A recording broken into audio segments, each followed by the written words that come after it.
Imagine this tiny shard of ordinary metal, barely 3 millimeters wide, solid, inert, completely mundane to our senses. Now, let's magnify our view. 1,000 times, we begin to see intricate grains. 100,000 times, complex, repeating crystalline patterns emerge. Keep going. 50 million times magnification, and the solid world dissolves into a shimmering landscape of discrete spheres, individual points of existence. Each distinct blob, an individual atom, the fundamental particle of matter. Witnessing this directly, seeing the building blocks of our reality, feels like a forbidden glimpse into the source code of creation. Yet, barely 30 years ago, capturing such a direct image was considered firmly in the realm of science fiction. Why? Why was it so impossibly hard to see the very things that make up everything? The core problem lies with the messenger we trust most, visible light. The light our eyes evolved to detect, the spectrum from violet to red, operates on wavelengths measured between 380 and 750 nanometers. An atom, however, is staggeringly smaller, typically just 0.1 nanometers across. That's over 3,000 times smaller than the shortest wavelength of visible light. Physics imposes a harsh, non-negotiable rule, the diffraction limit.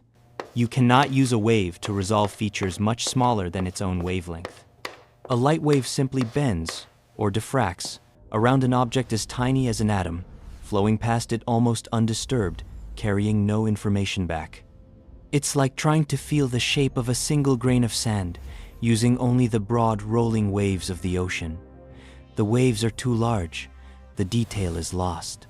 So, if visible light is fundamentally too coarse, too blurry at the atomic scale, what could serve as a probe? We need something with a wavelength thousands of times smaller. The answer arrived not from optics, but from a radical insight into matter itself. In 1924, physicist Louis de Broglie proposed that wave-particle duality wasn't just for light. Matter itself, he hypothesized, also behaves like a wave. Everything, every atom, every molecule, possesses an intrinsic wavelength. He provided the equation: wavelength equals Planck's constant, a tiny fundamental value, divided by its momentum, mass times velocity. This held a staggering implication. The faster you accelerate a particle, the greater its momentum, and therefore, the smaller its wavelength becomes. Suddenly, a new candidate emerged: the electron. Electrons are tiny, fundamental particles, and crucially, they carry a charge. This charge means they can be accelerated to enormous near-light speeds using electric fields. Physicists did the calculation. Accelerate an electron through 300,000 volts, and it reaches around 80% the speed of light. At this relativistic velocity, its de Broglie wavelength shrinks dramatically to just 2 to 3 picometers, mere thousandths of a nanometer. This electron wave is over 100,000 times smaller than visible light. Theoretically, a microscope using such electrons could achieve resolutions fine enough to distinguish individual atoms. The race was on to build an electron microscope, but a huge hurdle remained. How do you focus a beam of electrons? Glass lenses rely on refraction. Electrons simply crash into glass. A completely new kind of lens was needed, one based on different physics. The key to focusing electrons arrived almost concurrently. In 1926, German physicist Hans Busch published calculations showing that carefully configured, rotationally symmetric magnetic fields could function as lenses for charged particles. He showed mathematically how electrons passing through such a field would be deflected inwards, converging towards a focal point, analogous to how a glass lens focuses light. However, Busch never built one. Fortunately, his paper landed in the hands of a brilliant, driven PhD student in Berlin, Ernst Ruska. Working with his supervisor, Max Knoll, Ruska set out to turn theory into reality. His first prototypes were ingeniously simple.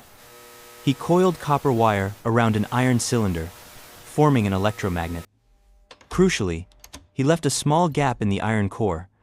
When current flowed, it induced a powerful, donut-shaped magnetic field confined within that gap, precisely the symmetric field Busch described.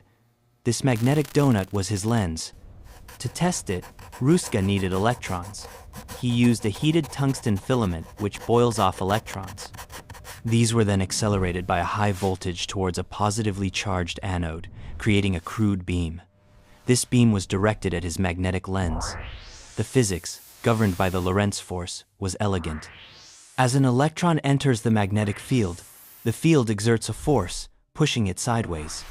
This sideways motion, interacting with the curved field lines of the donut, forces the electron into a tight spiral. This spiraling motion then interacts with the field again, creating another force directed inwards, towards the central axis. The net effect? All electrons passing through the field are forced to spiral inwards, converging at a single focal point. It worked. By 1931, Ruska and Knoll assembled the world's first functional transmission electron microscope. It was a rudimentary contraption, bolted together from brass and sealed with wax, but it proved the principle. An electron beam, focused by one magnetic lens, passed through an incredibly thin sample around 100 nanometers. Denser parts of the sample scattered more electrons. Thinner parts allowed more to pass. This created an electron shadow, an imprint carrying structural information. A second magnetic lens then magnified this invisible imprint onto a fluorescent screen, which glowed where electrons struck, producing a visible, magnified image. Early versions barely outperformed light microscopes, but Ruska was relentless. He added more lenses, refined their design, improved the vacuum systems. By the mid-1930s, his TEMs had surpassed 10,000x magnification, revealing the intricate, previously unseen structures of bacteria and even viruses, entities far too small for light to resolve. A new submicroscopic world opened up. Ruska's work would eventually earn him the Nobel Prize. But just as the TEM was revolutionizing biology, another German physicist, Otto Scherzer, published a devastating theoretical paper in 1936. He proved, mathematically, that Ruska's brilliant invention was about to hit an insurmountable physical barrier, a fundamental, inescapable flaw inherent in all simple electromagnetic lenses, a wall that would halt progress for decades. Otto Scherzer's 1936 paper sent a chill through the nascent field of electron microscopy. He identified a fundamental, unavoidable flaw in all rotationally symmetric magnetic lenses: spherical aberration. This wasn't a new concept. It plagues all simple spherical lenses, glass or magnetic. Ideally, parallel rays entering a lens should all bend to meet at a single, perfect focal point. However, the curved nature of a simple lens, or the donut shape of the magnetic field, means rays passing through the outer edges are bent more strongly than rays near the center. Consequently, outer rays focus closer to the lens than central rays. The focus is smeared out along the axis, creating a blur instead of a sharp point. This blurring gets progressively worse as you increase magnification by using stronger, more curved lenses. In optical systems, there's a straightforward solution: combine lenses. A converging convex lens has positive spherical aberration. A diverging, concave lens has negative spherical aberration. By carefully stacking converging and diverging lens elements, optical engineers can create compound lenses where the aberrations largely cancel each other out, producing sharp images. All modern cameras and telescopes use this principle. Electron microscopists assumed a similar solution existed. They just needed to invent a magnetic diverging lens, one that spread electrons, and pair it with Ruska's converging lenses. But here lay Scherzer's bombshell. He proved, mathematically, that creating a rotationally symmetric magnetic lens that diverges electrons is physically impossible. The reason lies in the nature of magnetism. Magnets always have two poles, north and south. Magnetic monopoles don't exist. Magnetic field lines must form closed loops. In a symmetric magnetic lens, an electron entering the field must cross field lines pointing in one direction, causing it to spiral inwards, and then cross lines pointing in the opposing direction as they loop back, forcing it further towards the boson. There is no symmetric configuration that produces a net outward force. Scherzer's theorem was absolute. all rotationally symmetric electromagnetic lenses converge, period. This theoretical proof erected an impenetrable wall. No matter how much you accelerated electrons to shorten their wavelength, spherical aberration would always limit the ultimate resolution. You could magnify more, but the image would become an uninterpretable blur long before you reach the scale of individual atoms. Progress stalled for decades. The dream of clearly imaging atoms with electrons seemed doomed. During this period, other techniques emerged that could probe the atomic scale, bypassing lenses entirely. The field ion microscope, invented in 1951, used a strong electric field to ionize gas atoms near an atomically sharp metal needle tip. These ions were repelled onto a detector, forming a magnified image of the tip's atomic structure. The FIM produced the first accepted images of atoms, but it was severely limited. It could only image the tips of conductive needles. Later, scanning probe microscopes, like the scanning tunneling microscope, STM, and atomic force microscope, arrived. These worked like nanoscale record players, dragging an incredibly sharp stylus across a sample's surface. By measuring quantum tunneling currents, or tiny forces, AFM, they could create incredibly detailed 3D maps of surface atoms. SPMs revolutionized surface science, as they weren't limited by aberration. But they too had limitations. They primarily imaged surfaces, not internal structures. It was more like feeling atoms than seeing them. For decades, it seemed the TEM, despite its potential, was stuck looking at bacteria, forever barred from the true atomic realm by Scherzer's inescapable limit. Despite Scherzer's seemingly absolute decree, some physicists continued to hunt for loopholes. His theorem relied on one crucial assumption: rotational symmetry. What if you deliberately, radically, broke that symmetry? Could a non-symmetric magnetic field, one that intentionally distorts the beam, paradoxically be used to correct the aberration of the main symmetric lenses? The idea was heretical. Lenses need symmetry to form faithful images. Breaking that symmetry would surely just mangle the image, creating a distorted, useless mess. Yet, this crazy idea became the obsession of three maverick German scientists: Harald Rose, the theorist, Max Haider, the experimentalist, and Knut Urban, the materials scientist. They were known as troublemakers in the conservative microscopy community, pursuing a path deemed impossible, and funding was scarce. Their concept was wildly complex. They proposed using magnetic multipoles, arrangements of 6 hexapole or 8 octapole magnets, creating bumpy, non-symmetric fields. Rose calculated that passing the electron beam through a hexapole field would twist and squeeze the circular beam into a triangular, saddle-like shape. Critically, he predicted the center of this distorted beam would now exhibit a slight negative spherical aberration, the very diverging effect previously thought impossible. The challenge, then, was how to use this effect without ending up with a useless, triangular image. Their ingenious solution used 2 sets of multipole lenses. The first hexapole would introduce the distortion and the crucial negative aberration. A second, carefully configured hexapole would then precisely undo the geometric distortion, bending the triangular beam back into a perfect circle. Their calculations suggested this reconstituted circular beam would, if engineered perfectly, retain the negative aberration imprinted upon it. It was an incredibly complex optical trick. If they got the math and the mind-bogglingly difficult engineering exactly right, they could insert this aberration corrector system into the microscope.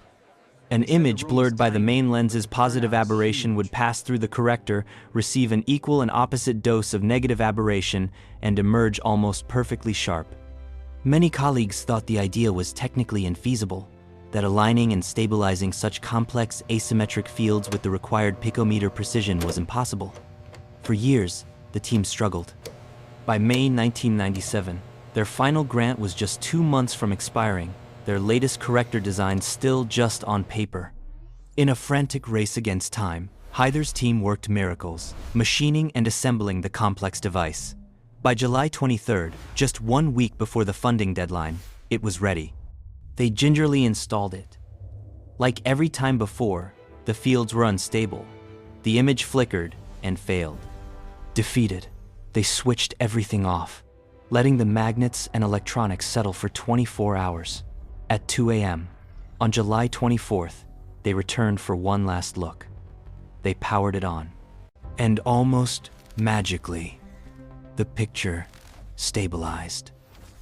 The aberrations vanished. Only beautiful, crystal-clear images of atoms remained.